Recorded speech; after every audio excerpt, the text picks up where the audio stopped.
Welcome back, everybody, to Borak Overseas episode 5. I'm so glad that we reached episode 5, because like halfway through this, I was really afraid that we would lose the momentum. So like episode 5 is like, 5, and then we'll reach 10, and then we'll reach 15 and 20, go in fives. So but yeah, I was telling you guys in the last episode at the end that I really wanted to bring in some people who have like traveled across the world that I came across on LinkedIn. And turns out I actually knew one of them in my past life before. Okay, not my past life, like few years ago. I'm not that old yet.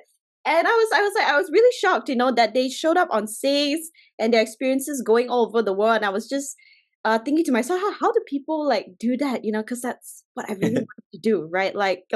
Actually, I'm kind of doing that right now. Actually, but just within Europe, lah, I guess. Yeah. Because I'm studying in London, and Europe is close by. It would be such a waste if I didn't go at least like 2 or 3 countries, right? Even if my budget isn't there. But cheap travels across the Europe is quite common among like Malaysians here as well. So without further ado, they're right in front of me. I really want to introduce them.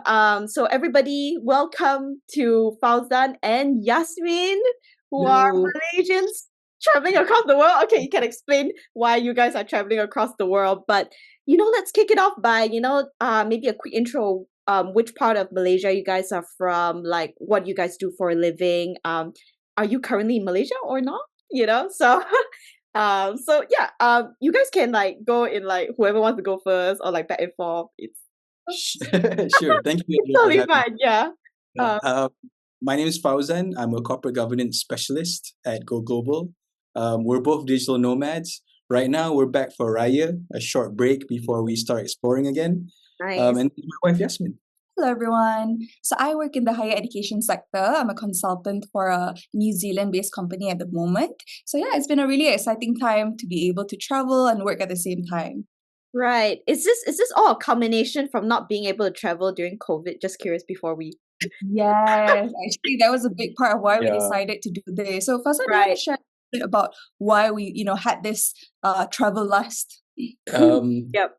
Even when I first graduated, I realized that I was looking a lot at, I'm not too sure if you know this form of videos on YouTube, is people with travel houses, these camper vans, they convert it and then they travel the world. Yeah. I used to spend my YouTube hours, it was like 2 hours a day while I was exercising or I was like cooking or cleaning.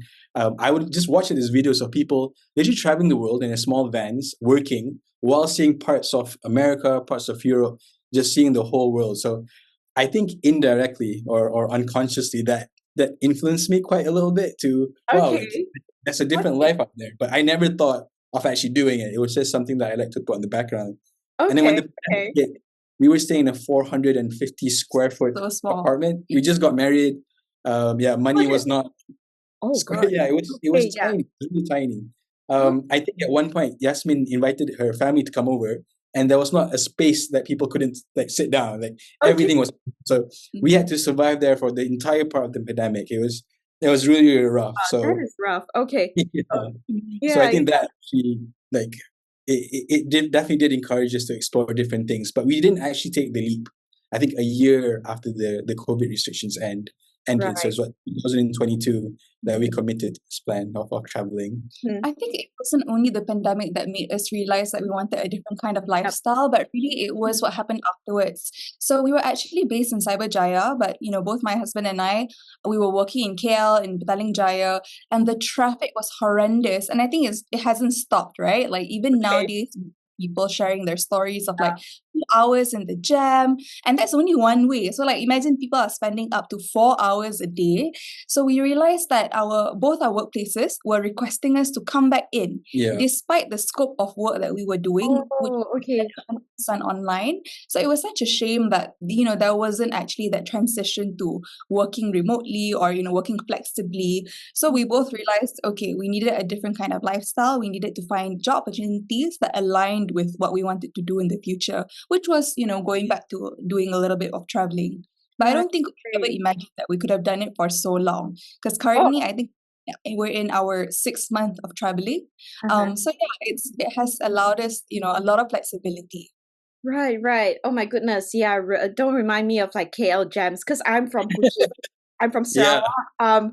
I mean we have jams, but I cannot relate to the KL type of jams. You know, they're just like 4 to 3 hours long kind of jam, right? And in Kuching we can get from one place to another if no jam in 15 minutes. So even if there was jam, it was like 45 minutes or 1 hour. So wow, okay, that makes so much sense, right? I think this is a whole section about this digital nomad life that you know that I really want to touch upon, like in a bit, right? But let's go back into the past a little bit, right? Because I guess in this podcast we really want to understand how Malaysians end up overseas, right? And I think both of you went overseas to study as well, right? Like maybe let's talk a bit about that. How did that happen? Like you know, did you guys just suddenly wake up one day and let's go overseas, or you know, or you know, Sure.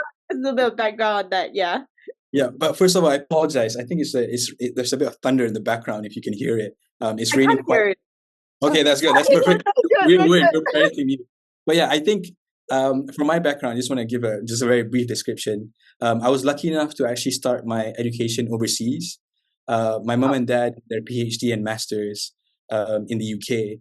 oh, So I think I was studying up until the later end of primary school. So at that point, it was very common to have a very open worldview because my primary school we had 30 students and 22 nationalities. So it was very early on. I didn't. There was no such thing as xenophobic because everyone is either a migrant or a children of migrants. So it was a very open worldview that developed very early on. And oh, then I came back to Malaysia, UPSR. I think they don't have that nowadays, right? And I had to take yeah, it I don't straight think up. it's like this. Yeah, okay. And I Oh, spent 3 years in Malaysia with the normal education system before oh, getting boarding school. I was lucky enough to get into SASA, Science Remban. At that time, it was the number one SPM school oh, in Asia, so it was very expected for in you to Asia? Okay. in Malaysia, not in Oh, Asia. Malaysia. I was like, in Asia, we got SPM across Asia. No, Okay, no, no, sorry, we don't. Malaysia. Okay, all right, Yeah, cool. Sorry. to clarify, it's the number one SPM school for government schools. They don't In they school. don't they Okay, don't take into the statistics of private school. And then after high school, I was lucky enough to get a JPA scholarship, and nice. they sent me off to do politics at the University of Edinburgh. Right. For it's a degree master's program. It's so hard to explain this to the general public, but basically the MQA doesn't accredit this as a degree, nor do they accredit Oh, this as a master's. So they call it a master's degree program, which is very unique. There's only 7 institutions that they actually give this award to, but all right. that's Okay. Okay. Oh, nice. Okay. What about you, Yasmin? Like, actually, then maybe we can also talk about like, did you guys meet in the UK? Maybe. Okay, but it's okay. Like, So, so both my parents had the opportunity and got scholarships to study abroad. So my mother went to study in Australia, and my dad studied in the University of Liverpool, and he's such a big Liverpool fan. So when oh, I I grew up, reading Enid Blyton books, watching Liverpool alongside my dad. So I was really inspired to study overseas as well. mhm, And after SPM, I was just looking at UK scholarships. So I was lucky enough to get one to mhm, study law at the University of Essex. mhm. And it was a really fun experience for me. I think I learned a lot. I think I completely, changed my worldview because I was working with the university at one point. So after my 3-year degree, I actually stayed on. I ran as VP International, which was basically a full-time position in the Students' Union. And it really allowed me to kind of, learn more about advocating for others. So at the same time, as Fauzan has said, I think when you have experience living abroad, whether it's a short period of time or longer, you tend to realize that we all really are humans. We have so many similarities, Yeah. and our differences is what makes us unique. So I really completely felt at home over there. Mhm. And afterwards, when I came back to Malaysia, I actually worked with the British High Commission for 3 years. Oh, So it was okay. really interesting because not only did I have that experience of working in the UK, but then when I came back, I was still in a very UK-centric environment. And after Oh, that, I okay. actually even worked with a UK startup. So Okay. yeah, so so I've had continuous. yeah, Right. It's only in my recent experience, I've just actually changed from one company, which was a UK-based startup, to a New Zealand startup, that I've experienced a different kind of learning environment and working environment. But yeah, I think I've been quite lucky to have those opportunities, and now I'm hoping to share more with the general public about how they can live and study and work abroad. So. Oh yeah, that explains a lot why I realized because I was looking at your LinkedIn and a lot of your career was in like helping others to get like in the HR kind of role, right? And then CV consultant today, right? Just curious, right? Did you guys always wanted to go to the UK? Was there any thoughts about like going to US or Australia, Singapore, whatever, like other places that a lot of Malaysians like to go to? I think personally for me, I just had that connection with the UK from my early childhood years, and I'm very lucky. I'm very grateful actually to have gone to the UK, because I did meet Fauzan and got to know him better when we were both in the UK. We actually were at the same college, but we weren't really friends. Actually, he even thought me as his acquaintance rather than a friend. I was in university thinking like, oh yeah, he's a friend. But we got closer after graduation and returning back. But you guys went to different universities, right? So you were in the same college in Shah Alam. We went to this college. Shah Alam. Oh, right. Okay. So when in Malaysia, like you guys are in the same college. Oh, okay. We only got close when I think it was the final year of university, and my parents came to visit me. So I brought them to Edinburgh, and there's a very small Malaysian population in Edinburgh. I think 12 Malaysian students there. Yeah. And my batch and my degree. So I got in touch with my friend who thought I was just a random person. Okay. An acquaintance. Okay. Exactly. And that's how we got to know each other better. Right. Yeah. It's interesting how in different stages of our life, we meet the most unexpected people who turn out to have the biggest impact on us, right? I think that's something that I kind of, not that old, but like, kind of really but yeah, so you guys were in the UK, you studied your undergrad, then after that, both of you went back to Malaysia for your first jobs, right?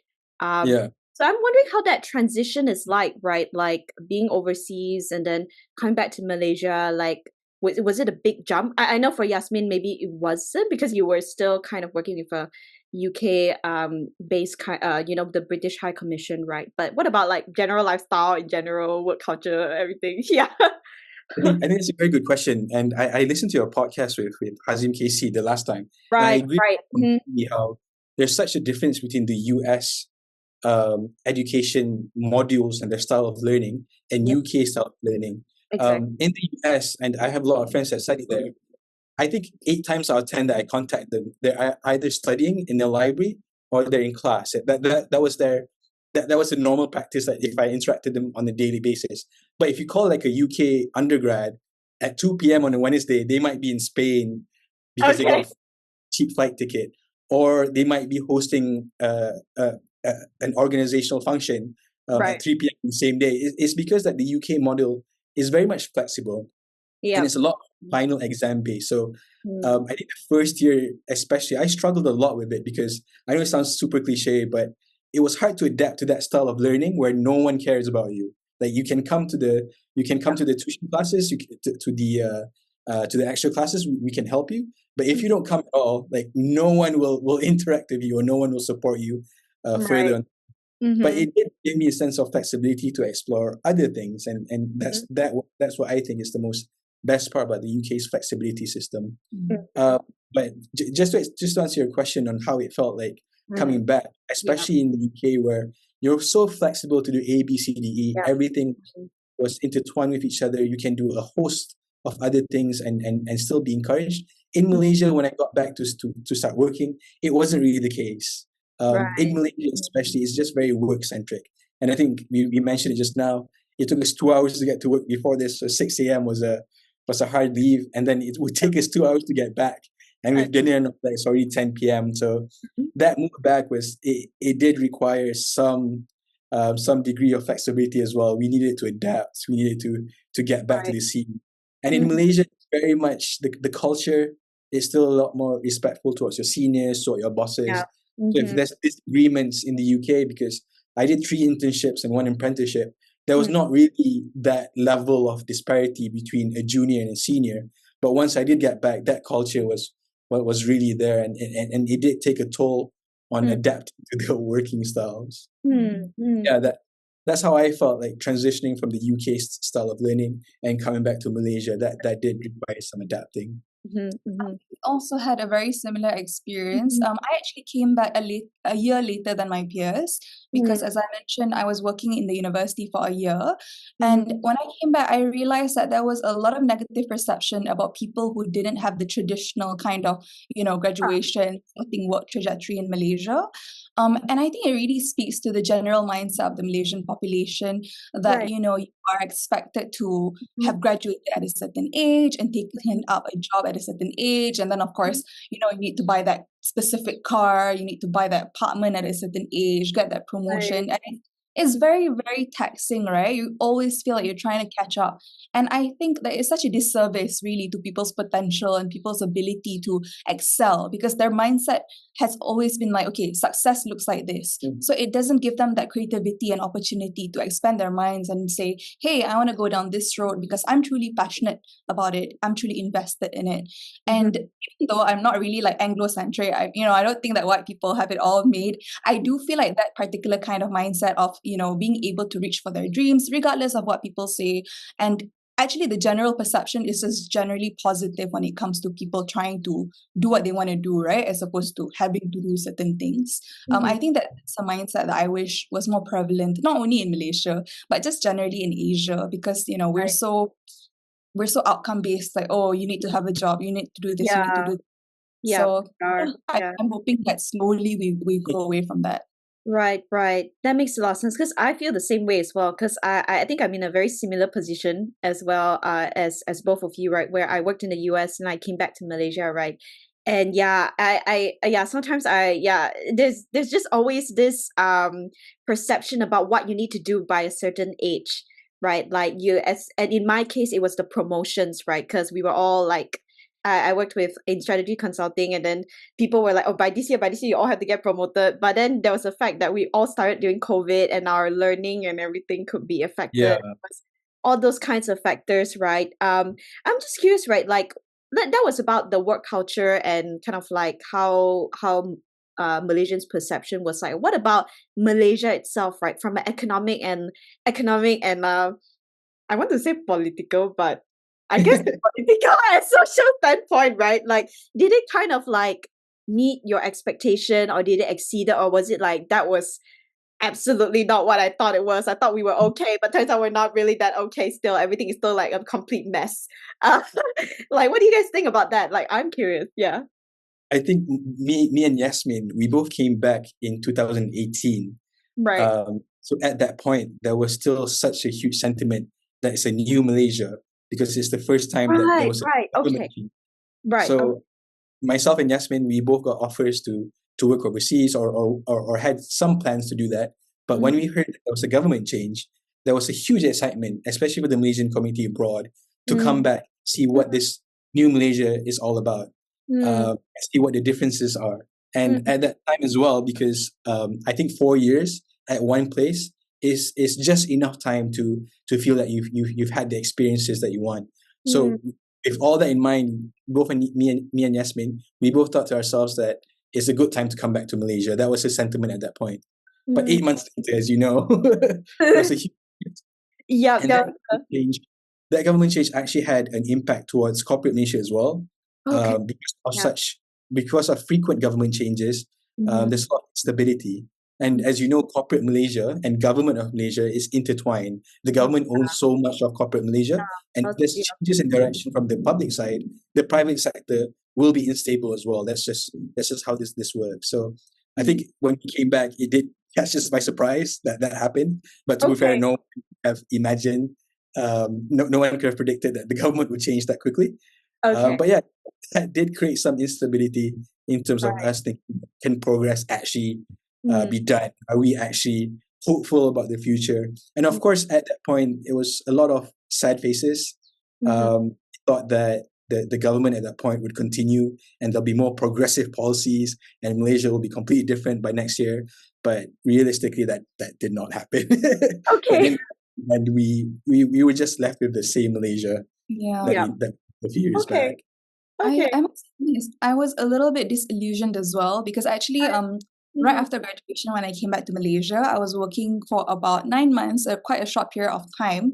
But I Mhm. was working with the CEO of one of the government agencies, Right. and it's very clear that a lot of the decisions made by the entity itself was because they wanted to kowtow to the minister at the point in time. Okay. Because a lot of these government agencies, the prime position, the CEO leadership, etc., is all appointed right by the Mm. ministers. So it was Agree. such a shame to see, that corporate Malaysia and government of Malaysia, all of them are there just for a certain purpose, which is to ensure that their positions Are continue rather cured. than for the Yeah. general public. Mm. Yeah, exactly. So I felt like even within a year, I felt disillusioned with Malaysian politics and how things were, and that's why I accepted the offer to work again with the UK High Right. Commission, Okay. rather than continue working But with but just Malaysian just entities. to add on, Idra, at that time when we were coming back to Malaysia, most of our friends started working and progressing in the UK or in the US, wherever they came from. And then Hmm. we could see how quickly that they were able to be economically stable, how quickly that they Oh, were able to okay. afford like Yep. houses and not. So it was such a huge difference between Malaysians and the people overseas because Okay. in the professional sector overseas, their earnings was if you compare it to that, it's completely different. Mm. Their quality of living, their higher wages simply meant that they could afford a lot more. So it Important. did feel Yeah. like when I compared myself with my friends from the UK that started working in EY and KPMG in the UK, that they Mhm. seemed to have progressed a bit quicker. Their quality of life was a bit better, Mhm. and they was able to just generally be a bit more happier. So that was one of the comparison points that I did have. Okay, okay. I actually because I actually started my career in the US, right? I used up my student visa, and after that I couldn't get the H1B thing, didn't get the lottery, and I went back to Malaysia. And uh I feel that well, at least for me, I think the salary part is you're right about that, right? But quality of life, I think that really depends on which part of the world a person is in as well as whether they actually have a community there that they feel connected with. Because for me, I felt like I was there just to earn money. I had no other Okay. purpose besides that. Because all my friends, a lot of my friends were back in Malaysia, or they were Mhm. just all over the US, right? Like, and I'm not gonna like take an afternoon flight just to go see somebody in like California or something when I'm in like Michigan, right? So yeah, but yes, I can totally relate, right? Because later on when I went back to Malaysia and I saw some of my friends overseas now saying, I still miss that money, but that's fine. I knew that there was not too much for me there. But yeah, just going back to you guys, right? So despite all that, you continued staying in Malaysia because at that time that was, was that the best option for you, or did you ever thought of like, maybe I want to go to another country to work instead of just being in Malaysia kind of thing, or uh Um, it, it was a pandemic, like a year yeah, in. oh So, yeah, oh god, I forgot it was the pandemic. yeah. Okay. Yes, yes. So I think the first year, of course, I think everyone will experience this when you first start working. Mm-hmm. The first 6 months is always the hardest. You Mm, need to hours, you need to come early, leave late, and I think that's the same from everybody. So mm, as hard as it was, I thought to myself, if my friends could do it, I could do it. So that mm, first year was just grinding, was just making sure to stay mhm, afloat in Malaysia, in corporate Malaysia, and mhm, especially for culture. I was part of KPMG when I first graduated, mhm. Yep. which I did. I ended up meeting you there. So Yes. was the Yes. world. For the listeners, yes. Fauzan was my senior at work. I was an intern. I was nine. How old was I that year? Oh my god, I think I was 20. Oh my goodness. Okay. 2019. So yeah, I Oh, was sorry. quite I'm 26, so that's like 5 years ago. Yeah, I was 21. Okay, fine. That's fair enough. I wasn't too like. I had a two in front of my age. Okay, so. Yeah, but yeah, yeah, it was just me trying to adapt for the first year, and yeah. then at the end of 2019, 2020, COVID happened, and I think the whole world stopped for that 1 year period, one year plus. Mm-hmm. Everything normal was not normal, and everything not normal became normal. Yep. So I think during the pandemic was when that we put like realized dreams that actually we want something more than what Mm-hmm. we're experiencing right now. Right. I think at the end of it, to me, I just realized that life should be more than spending 4 hours in traffic, work 10 Yeah, hours, come back. That exactly. shouldn't Yeah, be life. that I makes think a lot of sense. Mm-hmm. And I think at the time we started discussing whether, whether it was best for us to continue living in Malaysia or is it best to look abroad for opportunities. But obviously relocation is not something easy, nor Yeah. is it something that you should do without having done the research. So we Mm-hmm. tried to kind of find a middle ground that allowed us to kind of understand how it feels like to live different places before actually deciding whether that was something that we wanted to do for the long term. So I Mm-hmm. think, finding both remote jobs kind of helped us Yep. achieve that. And now we know how it feels like to, live in the US for a little bit, live in Europe for a little bit, Yep. and and decide where best, we should aim towards in the Yep. future if we do Yep. decide to relocate.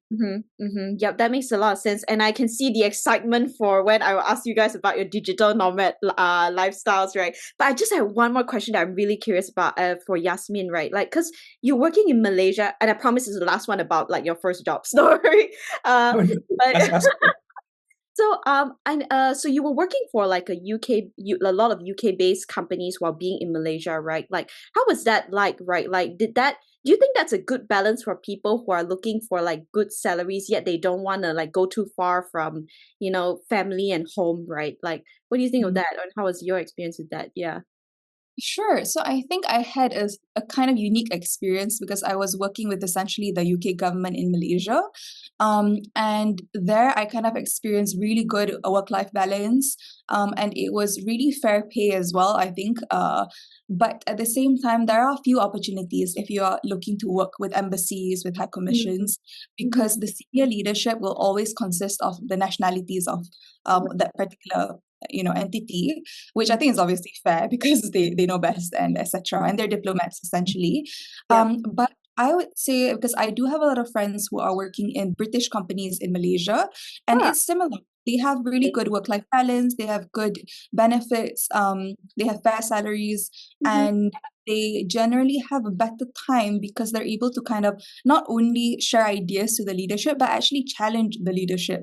Mm-hmm. And it kind of aligns with UK values of like Yeah. being very open, very accepting, and it's something that I was glad to experience. Mm-hmm. Uh, but it wouldn't be the same, I think, if you were in, for instance, a Japanese company or in a I'm Australian sure. company. Each Mm-hmm. country has their own kind of like mindset and approach to work. Mm-hmm. Um, I would recommend people to try applying for international companies in Malaysia to kind of have the best of both worlds, right? Because Mm-hmm. actually living in Malaysia is also really fun. Yeah, I I know. amazing food and Yeah. the cost of Yeah, living is quite cheap as well. So yeah, you get yeah, the best of both worlds. yeah. Yeah, that makes a lot of sense.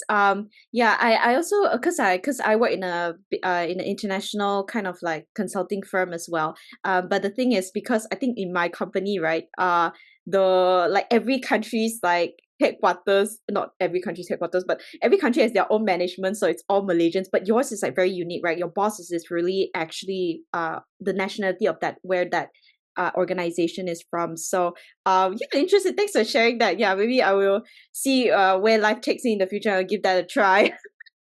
um, so I think now let's go into the digital nomad, our favorite and most exciting part of the podcast that I'm also very excited about. So okay, so we kind of know what inspired the sudden spur to become a digital nomad, right? But so how did you first start preparing for it, right? Like did you have to consider financial preparations or like mental preparation, or how do you even decide what countries to go to actually? Like you're like yeah yeah, what kind of like yeah. Sure. That's a very good question. So I think we started this off not the traditional way.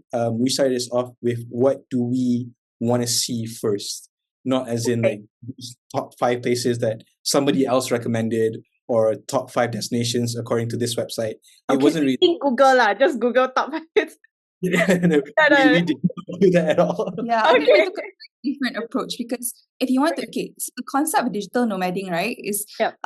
basically taking advantage of a country's sort of resources because it's cheaper, it's easier to live in. But we went the different route because we went to the most expensive places. So it was Oh, quite, okay. I mean, I wouldn't say it's a good financial decision, but it's something we prepared for in advance. You So prepared I think 6 months, right? yeah, so as long as you've done all the preparations and research, it's okay, even if it's not, the most wallet friendly option.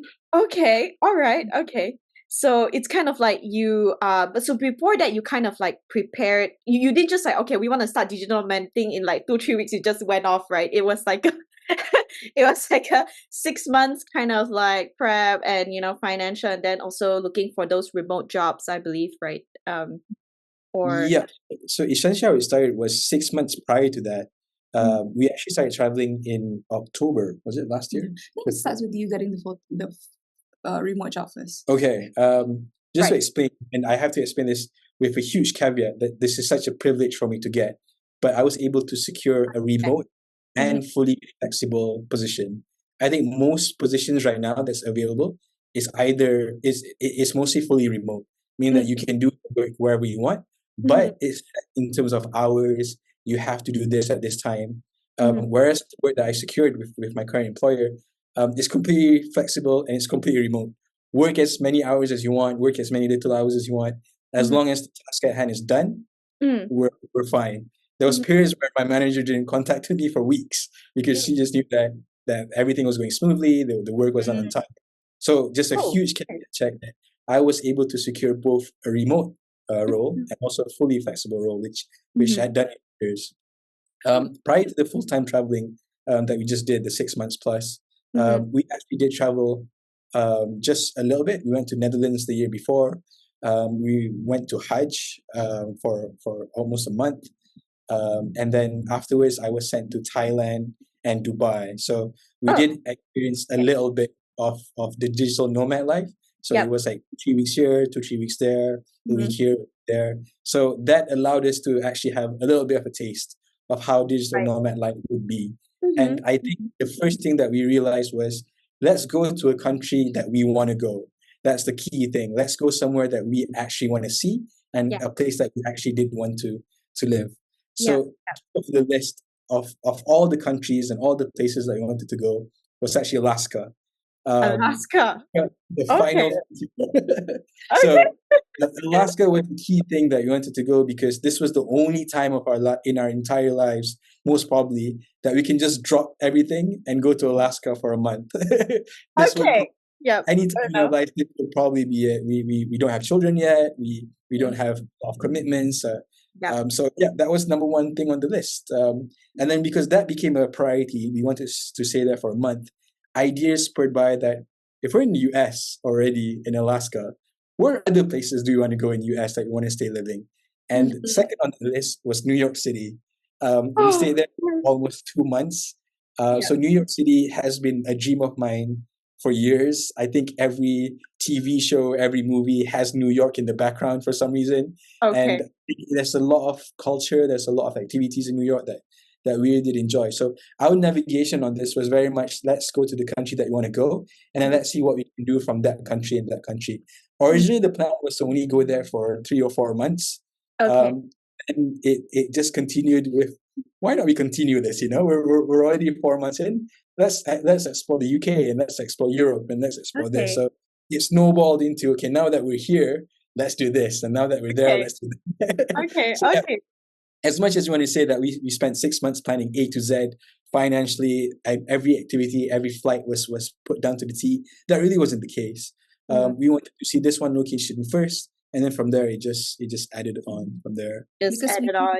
Yeah, because we knew that anytime we could book that return flight ticket to Malaysia. So originally we only booked the first flight ticket to the US, and then we continuously booked from there. I think I had a slightly different working experience compared to Fauzan. So as he mentioned, he secured a full-time flexible role, and that's not the norm, obviously, because a lot of remote jobs are more similar to mine. It's on an independent contract.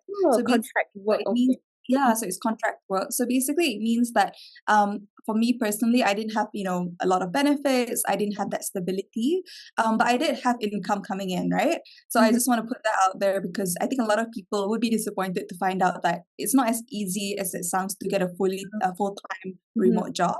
Mhm. Um, so obviously, and if you want to become a digital nomad, then you kind of have to find what you can first.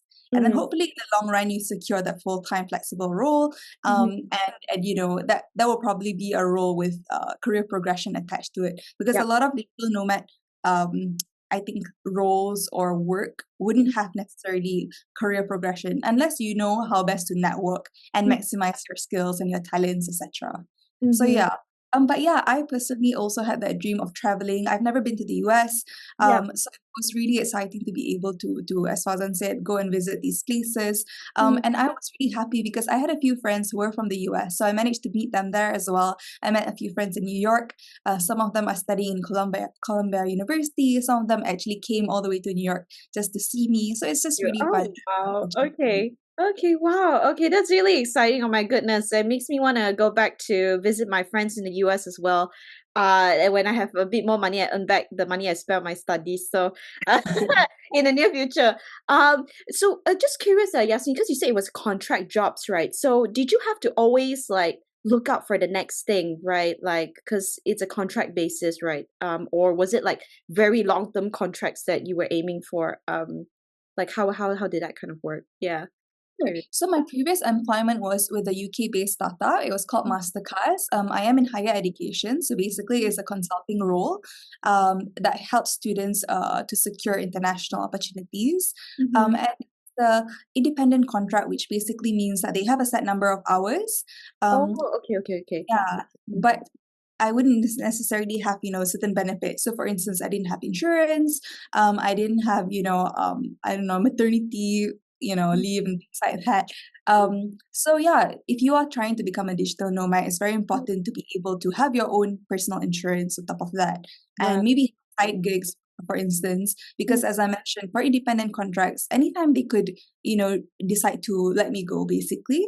Mm-hmm. I was very lucky that they didn't, but you always have to be prepared for the opportunity. So yes, plan Okay. ahead. Yes. It is Okay. exciting, but it's also not that stable as well. Okay, got it. Yeah, I think that's a very that's interesting to hear from the career point of view, right? How do you, navigate this kind of digital nomad traveling from one place to another? Let's go to an exciting question that I kept thinking about when that I really want to ask you guys, right? So after the US, I think you guys went to to Europe, and then in each country you went to like different cities as well, right? So like of all the cities, like we'll go to each of you, like what's the most iconic experience you've had? It can be good, it can be bad, or whatever. It just is like in your head, you will never forget, right? And in which country and or city was that in? I Um, can go France. Yeah. Fauzan, you go first I if you think have okay. fun. I think our experience would be different, I would say. My Yeah, favorite. that's why I'm like, I want to Yeah. hear from each You of go you. first. You go first. I don't want to spoil it. Sure. So, I mean, contrary to popular belief, right? Because I am quite, on social media and I also do Mhm. enjoy traveling and stuff like that. But I am actually a homebody. So when we first started traveling, of course, it was amazing to see so many sights, so many people, but I also wanted to have a little bit of a downtime.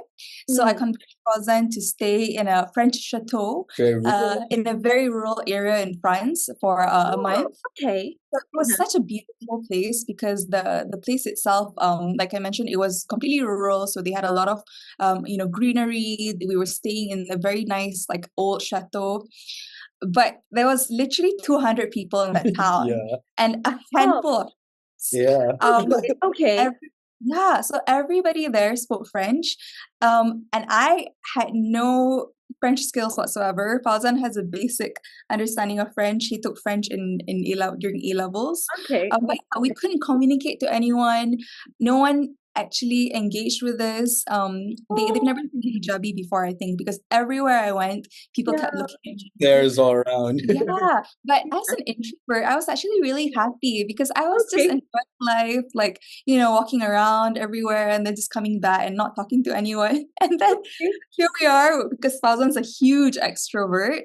And Okay. he was suffering. You can share your experience. Yeah, Oh, I just think a quick question that I had, right? A chateau, just in case people don't know what is it, because I also don't know what it's a small house, is it? Like a kampong house, is it? it's basically a 14th century chateau. So it used to be a housing quarters for old French, I don't know what you call it, Like aristocrats' helpers. yeah. Okay, not a castle, but it's usually adjoining to the castles where the staff stayed. And it's beautiful. It's quite The view is okay. amazing. yeah. So it's like the servants of the very the like lords or something who stayed there. Okay, got sorry. I'm just curious how it was. I no pun intended or whatever, that was joking. But okay, yeah, sorry, Fauzan, you can continue your story about this staying in the French chateau. Okay. I think just to answer your other question, what was my like top favorite places? Okay. One was actually New York, because this one night I was supposed to attend I think it was a stand-up comedy, and then the person canceled last minute, and then I was seated with like a group of friends, and they just invited me to join their group.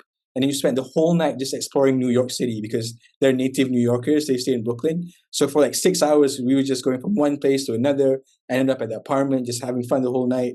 And that was my definition of like one of the coolest things, because you get to like make new friends in New York City. Like that's so cool. Yeah. And months Okay. later, I was in France, where no one wanted to speak to us, and no one engaged with us at all, because I think this is very well known that French people prefer people speaking French, even though that we could speak, even though they could speak a bit of English, they just don't prefer having dialogue in English at all. And my limited French could only get me as far as where's the restaurant, or where's the where's this place, or where's that place. I could never have a full blown conversation Okay. with a person. So it did feel disconnected. We were there for about a month, and for that 1 month, Just 1 month lah. Okay. All right. yeah, just for that 1 month, it's such a huge different pace of life for digital nomads, because before this, every day was a new activity. Like today we're here, tomorrow we're going to see this site, the day after that we're going to see this museum. Like it was so activity planned from day to day, because the previous places were so big and they were urban centers. When we came to France, that completely shifted. There was only 200 people there. There's only like 12 shops. On Sundays, everything closed. No one wanted to engage with us. So yeah, that was a paradigm shift, especially like in navigating that. But I think the biggest, like my personal biggest enjoyment from this trip was actually in Alaska, where we got to see the aurora lights, which is 3-4 nights just camping outside in the car in the cold, just trying to catch a glimpse. And then once we did see it, it was amazing. It was one of those bucket list items that we checked out. Those are the two things I would say that I enjoyed, and one thing that I didn't like as much. Okay. Like so just curious about this French chateau area, because I because right now I'm in London, and I'm thinking about, like, before I go back to Malaysia, how many more countries maybe I want to visit, right? What is it? Why didn't you? But I bet you guys went to Paris as well, right? Like, but Yeah. you decided that it would be nice to go to the countryside and whatnot. Would you recommend solo travelers to go to the countryside of like Europe? Just curious, because some digital nomads are solo too, and I am also solo traveler sometimes. So, or is it better if you guys solo travelers stick to the city, kind of thing? What do you guys think? I think personally for me, if you're a solo traveler, I think Europe is generally quite safe. However, I would recommend only going to places where they prefer to speak English, or they are very welcoming of tourists, even if they don't speak English. Unfortunately, the south of France wasn't it. Okay. It's not so. Oh, sorry, central France.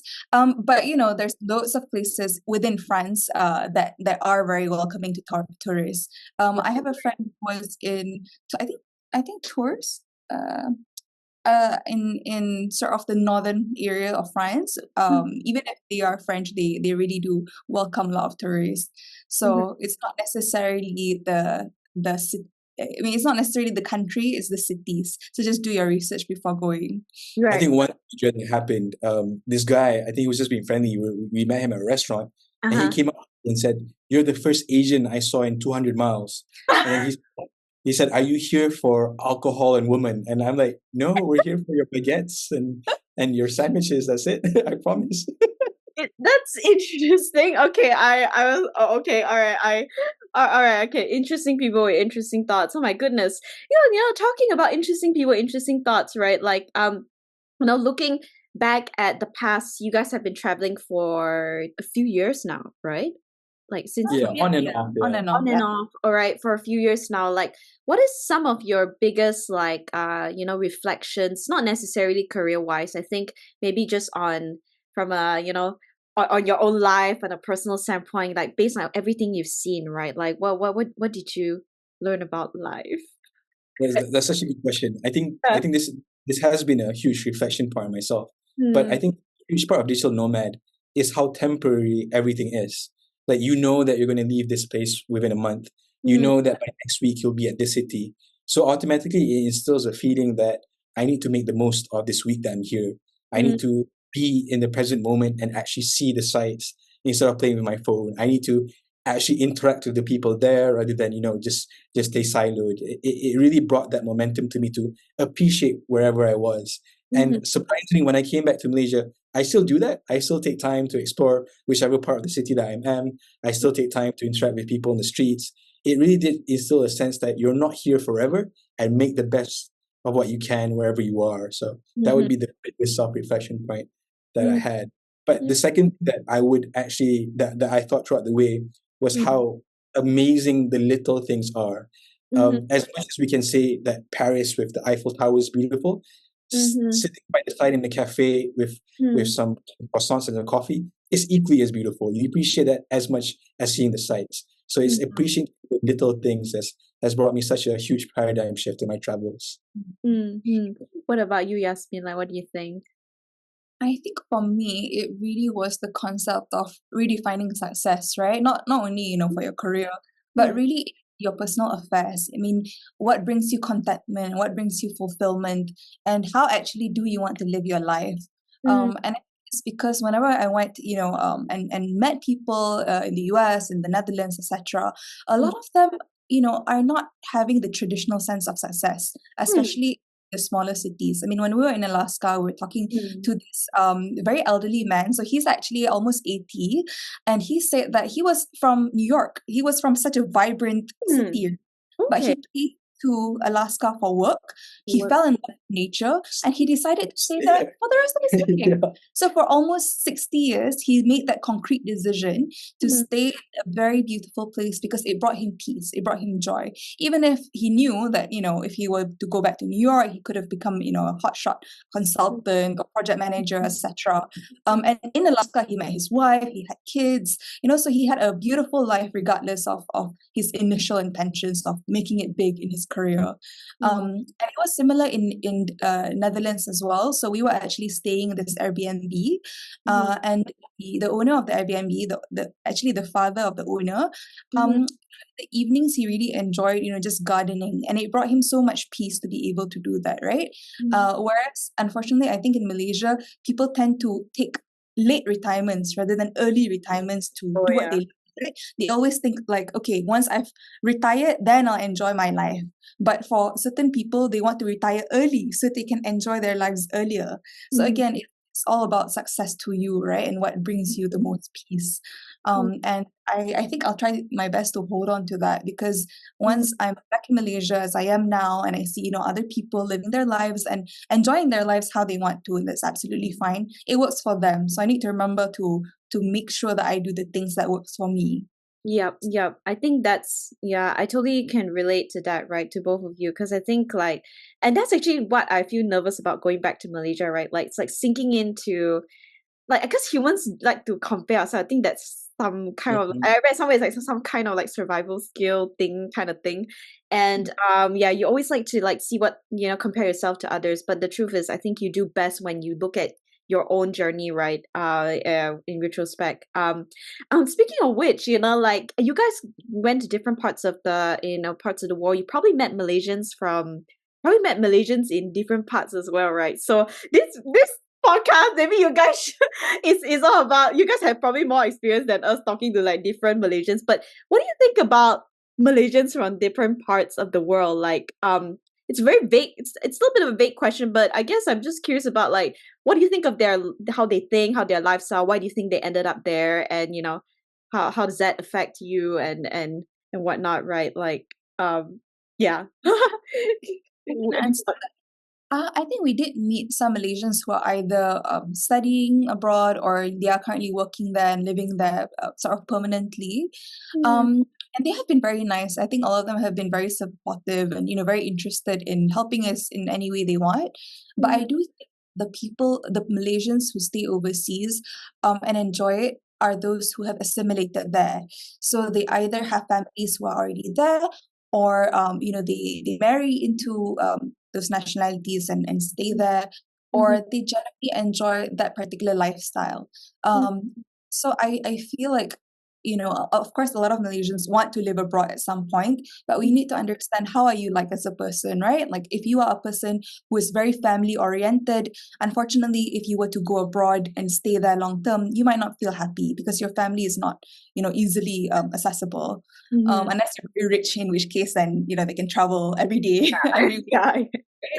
But beyond that, yeah, I think it takes a certain kind of personality type, or a very strong support system to enable you to live overseas for a long time. So that's my perspective of it. Do you have other thoughts? I think I agree with you on that part. I think just to add on, it doesn't answer your question, but one thing that we did realize in our travels are that Malaysians are very well regarded by other nationalities. Whenever we say really? Okay. It's always a positive news, and we're so happy to hear that. Yeah. Like Okay. there's not a negative like country per se, but whenever we just introduce ourselves, hey, we're Malaysians, the first thing that they'll say is how friendly Malaysians are, and I really appreciate that Malaysians were able to like bring that visibility or that culture abroad. So that's really Okay. good. Oh wow. Okay. Yeah, I totally agree, right? Like I feel like so I haven't traveled the world yet, but I've been to like both. I've had a perspective of in the US and the UK, right? And I think one thing about Malaysians is one thing is people think that our foods are really good. That's one thing. The second thing is I think they always think that Malaysians we are very like how to say very community driven, They're all I think I kind of mentioned this in like I don't know which episode before, but I think we love to raise our flag higher when we're overseas, And then when we go back, we tend to like we're like, why is the country like this and everything? But anyway, we're obviously like, wow, we're so proud, and then we are just really community driven and like super. We are like very helpful towards each other and then towards others as well, right? So yeah, that's something that I'm really proud of myself, and I'm so glad that you guys you guys in your travels have realized that as well. So that confirms something that all of us Malaysians can be really proud of. But I'm curious. Okay, so talking about digital nomad lifestyle, right, do you think it's for everyone, right? And do you think like people need to have like some kind of a personality or whatnot, to be doing to be doing this, right? Like, or is it like everybody just gotta have some courage and let's go, kind of thing. What do you think? Yeah. Good American accent there, Asia. I Sorry. Sometimes it just sometimes when I the funny thing is sometimes my friends like say sometimes your American accent comes out when you are trying to I try to seriously think of what to say, which is what I was trying to do. But when I talk too fast, when I'm not thinking, just talking like this, then maybe it won't come out. But yes, there was a bit of American accent there. But anyways, what do you guys think? Like, to answer your question, I think especially for my role, because you interact with so many nationalities online, what I do in my position is basically on a daily basis, I think I would speak to 10 people from 10 different countries. And with that, it comes to different communication styles, different traditions, different cultures of working, different styles of working that you cannot exceed this time. If it's a minute longer, they'll hang up straight away. There's people with those culture. So I think a part of my background was that I did a lot of things in uni that necessitated me to talk to different people from all ways of life. I was involved in politics for a little bit, so it was from the orang kampungs I had to chat, ask them what their daily troubles are, to all the way working in a consulting gig in the UK where I had to speak to business owners. Sometimes they have 10, 20 years of experience where I was just still studying at that point. So back in uni still, I had to interact with so many people. It actually trained me a lot to when you to teach me when you engage with people, you're not only engaging them with this current thing, you're also engaging them as a person. You have to understand where they're coming from. You have to understand their struggles, how they're looking at this, what's their point of view. So all those actually played a huge part of my current work in Go Global, where you have to be able to have that communication skill of interact with people with different skill sets, with different competencies. So yeah, is it for everyone? I want to say yes, but in reality, it's a no. There was people in my company that lasted 2 weeks because when we tell them that, hey, these are the people that you have to talk to, be flexible about it, just get it done. We won't supervise you in this front. We know you can do it. And then after that 2 weeks, that person just resigned because they couldn't. They weren't able to engage that effectively. And that is a huge skill of being a digital nomad, to communicate with different types of people. What do you think? Just right, Fauzan has said. Personally, I think that for someone to kind of make it as a digital nomad or a remote worker, they need to be really independent. So they need to be able to do the work basically, without having much encouragement, etc. Because obviously in an office, you kind of feel the pressure, right? But obviously if you're just working on your own, you don't have that. So you need to be independent. Second, as Fauzan mentioned, communication skills is so important. Even if you are in a field like, if in the creative field, if you're a designer, you might think that you don't need to be so good at communicating to others, but you still do, because you have your clients, you have your bosses, you need to manage expectations, right? So communication skills is really important as a digital worker. And the last part is you need to be able to do things without sort of relying on others. So Fauzan is a huge extrovert, right? But he doesn't necessarily need to have a big team around him to be able to do the work. For me personally, I'm an introvert.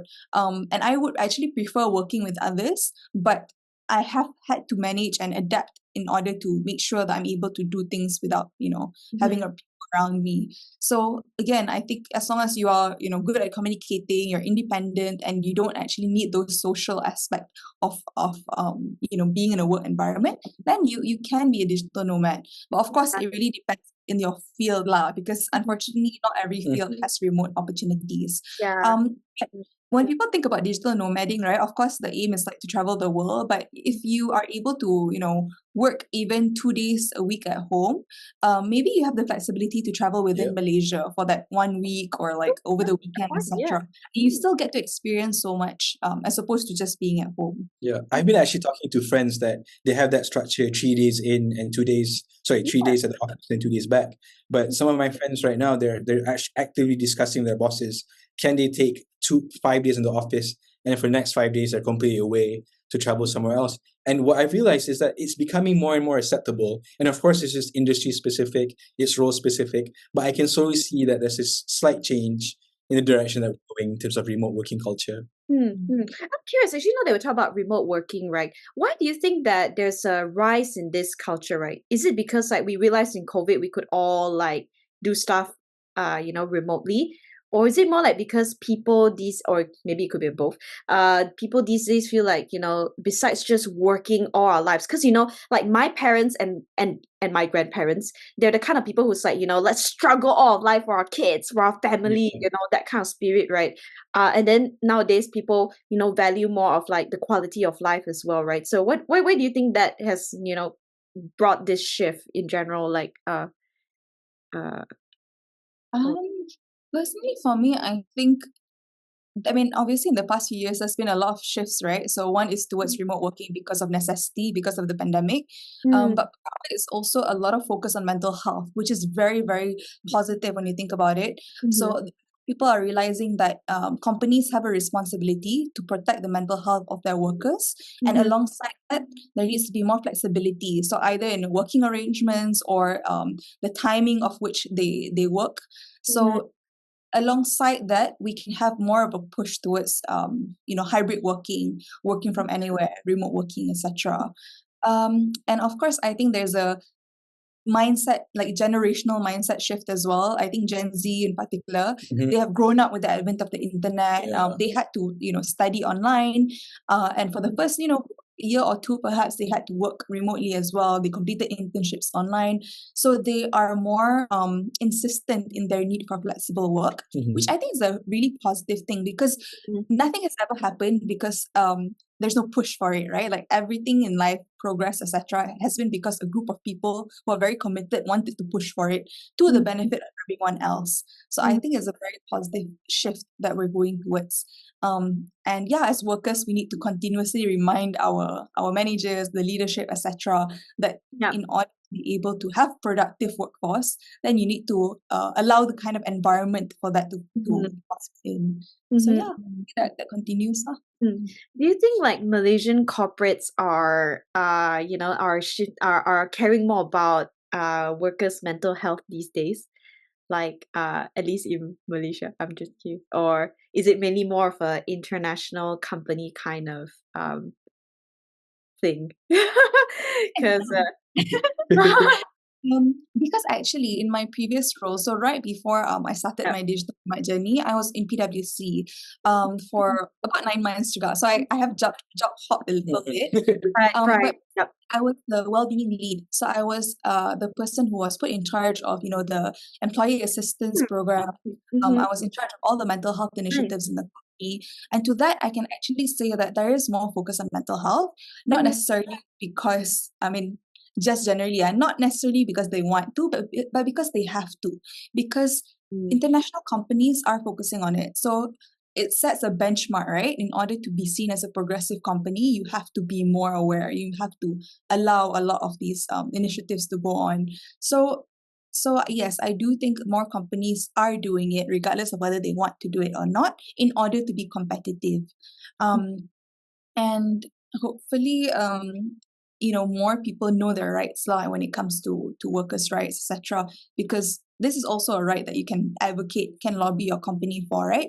So not all companies have employee assistance programs. Only the bigger companies, I think, have the financial funds for it.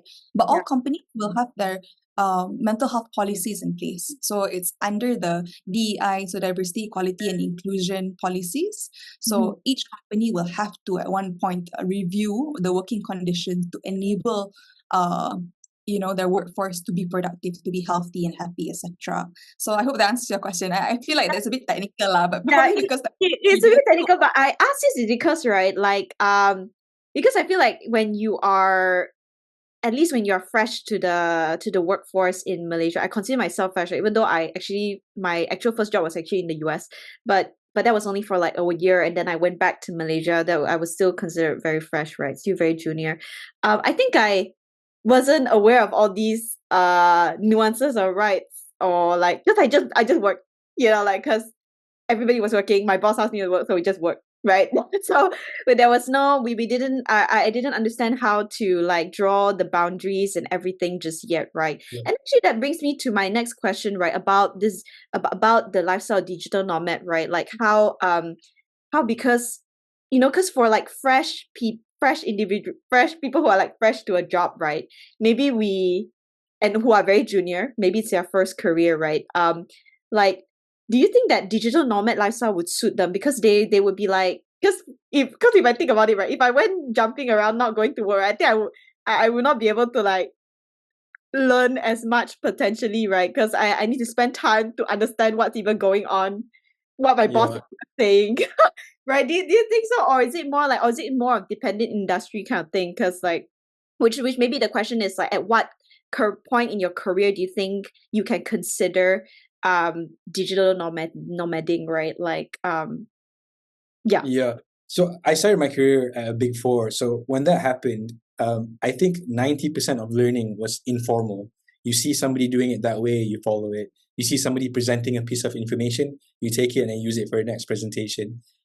As good as the digital nomad lifestyle is, and I would advocate it completely, that learning aspect is still there to be matured in a fully remote role. You want your staff to be continuously trained. You want your staff to learn. In a digital remote role, that aspect is not emphasized because it's a work focused scenario. You want the people to get the work done rather than something supplementary. However, because in Malaysia, we do have the compulsory training programs, the HDRF programs. So like it or not, we have to learn the things that the government mandates is. I think it's 20 hours per week or something like that. I can't remember per year. So to answer your question, for a fresh grad that's looking to learn and looking to be hands-on, that learning curve will inevitably be faster in a traditional office setting because you're like you or not, you have a micro Zoom focus by your bosses. There's nothing you can do that will be outside their purview. In a remote role, your bosses will keep get in touch with you maximum maybe three touch points a day, or even once a day, once a week. So that ability to learn, I think, is reduced somehow. Yeah. I completely agree with that. And on top of that, I think networking is also a skill that you need to refine in person first, especially when it comes to networking with people who are more senior than you, so your bosses, the managers, etc. So if you are completely in a fully remote environment from day one as a fresh graduate, I don't think you'll be able to learn the same kind of networking that you would, if you were in person. So I think if you have a few years of work experience, that's probably the best time because you're able to leverage all that you've learned on an on-site setting, and then you can apply that to a remote setting. But I think, there are certain people who, if they are already very good, very independent, they're very active in university, I don't foresee any issues. Like, it's not a must, it's just like a recommended. I'll just give a caveat to that, Adria. There's this one person, a colleague that joined my company a few months back, and she just had I think she just had like a year worth of working experience. But to the degree of how many questions she asks, how engaging she is on a daily basis, people like her will excel anywhere. Like, you can put her in a mountain in Tibet with internet connection and she'll still be able to get the work done. So it really depends on the industry. It really depends on the person. But it would depend on the interactions that you have on a day-to-day. Yeah, that makes a lot of sense. I think there's a lot of considerations. This is the part where I guess is the early question I have about mental preparation, everything. You gotta think about different aspects of your life and also, your personality as well, right? And probably where you are in your career right now, and as well as the industry you're in, right? So, this is okay. So moving on a little bit. This is getting very serious. Okay, let's go to our getting a bit a little bit. I'm like, what can I say? What can I say? Mental health and all that. Okay, be serious. Let's go a bit lighter. So I know, Yasmin, you're really active on social media, right? And I think that's how SAYS discovered you guys. Also, it's also through social media. I think that's how they discover interesting Malaysians doing interesting things. What do you? I'm just curious. Like, what is like? Kind of like the, being active on social media and sharing your experiences. What do you hope that, others can learn from you, right? Like, what's, because I saw all your TikTok videos and everything as well, like, it's so exciting. But so, so what do you think is a social media message you're advocating for here? Like, So I think, as I mentioned before, I have been quite lucky to find opportunities in my life, right? And I feel like at some point I also have the responsibility to pass it on. So that's when I started sharing, different kinds of opportunities on social media, and that's how I kind of started to have a small following. But when I started to when the pandemic happened, I kind of had a mindset shift as well. And I felt like it's a shame because I think a lot of people have started to change, but they don't feel like they have a community, right? So I felt like, okay, if I can't find a community, might as well I share my experiences to see if other people are feeling the same. And then as I got opportunities to work remotely, I was like, okay, then if I share information about this, maybe other people would have the same opportunities I would. So yeah, I think that's primarily why I do it. And at the same time, because I have sort of helped people with their CVs before, and a lot of people have reached out to me asking if I could do the same. Now I actually just registered as an entity, as a company. And now congratulations. Well. Oh, thank you. So it's something that I wanted to do for a while, just to formalize the process. But through this, I hope that I'm able to help more Malaysians, not necessarily to become digital nomads, but just to enhance their ability to get jobs. And actually, it aligned with what I was doing before. So during the pandemic, when there was a hiring freeze, I actually, along with a few of my friends, actually had this employability initiative where we ran workshops, we did like online classes, we had online mentorships for people. So now I'm hoping to bring it back. So once I've registered my company, I'm able to kind of focus on that a little bit more. Nice. What about you, Fauzan? Do you share about your experiences, or is it more focused on LinkedIn? Because for you, I think I only saw the LinkedIn post, but for Yasmin, I saw TikTok. I saw. I must say I'm not that active on social media. Okay, I'm that's just all like right. in Yasmin's social media account. So when she tells Okay. me to stand there, I'll stand there. Okay. When she post there, I'll post there. But what I do Okay. share is that I have a bit of a community with ex Big Four colleagues, with my ex university colleagues. So I think my style of sharing is a bit more direct. I'll go to my WhatsApp groups, I'll go to my Facebook groups, and just say, "Hey, dude, this is what I've been doing." So it's a bit more straight. It's a bit more Right. direct to Much people more that. direct type of like, okay, cool. All right. I'm just curious, guys, like where are you guys heading to next? Like what countries now? Or gonna be Malaysia for a bit for Raya or Yes. So we actually are in here for Raya, and Fauzan also is doing his professional papers. Mhm. And it's a bit sad because before this it was fully online, but now okay. it's on site. So I he have to has come to back. come back to sit Oh, and to Yeah. do it. okay, all right. Is this like the CFA or something or what? So I'm doing the Chartered Governance Professional paper. Right. So I'm Okay, hoping got to it. be a qualified company secretary. Okay. I actually helped set up Yasmin's Oh business. yeah. Okay. Oh my goodness. Like this is one package. Amazing. Okay. All right. Nice. Yeah. Okay. So I guess no traveling for a bit, or are you guys gonna like sit for the exams, then you're gonna start again? Yes. So we're gonna start again. I'm so excited because finally, New York has always been Fauzan's dream, and my dream has always been Tokyo. So I'm planning to. We're Yeah. going to Tokyo. Hopefully from June onwards. June onwards. Okay. Yeah. Because last year I did go, but I only managed to go to Tokyo. This time I want to go to different prefectures. Nice. And then we want to go to Thailand. So Thailand actually has a huge Huge. community of digital nomads. Yeah. In Chiang Mai, in where else? There's a few places, but Yeah. Chiang Mai is the biggest spot that we're actively like looking forward to meeting people there. Digital nomads community can be very small, especially where we came from. So this would be the Okay. spot that we'll actually interact with people that have our similar life experiences. Okay. Yeah. Okay. That's interesting. So, Okay. so we're calling that like our Asian leg because we've done the US leg and then Right. the Europe. Yep. I think you told me that now it's the Asian layer. That was the Western world. Like now we go to Asia. Okay. Oh, interesting. Nice.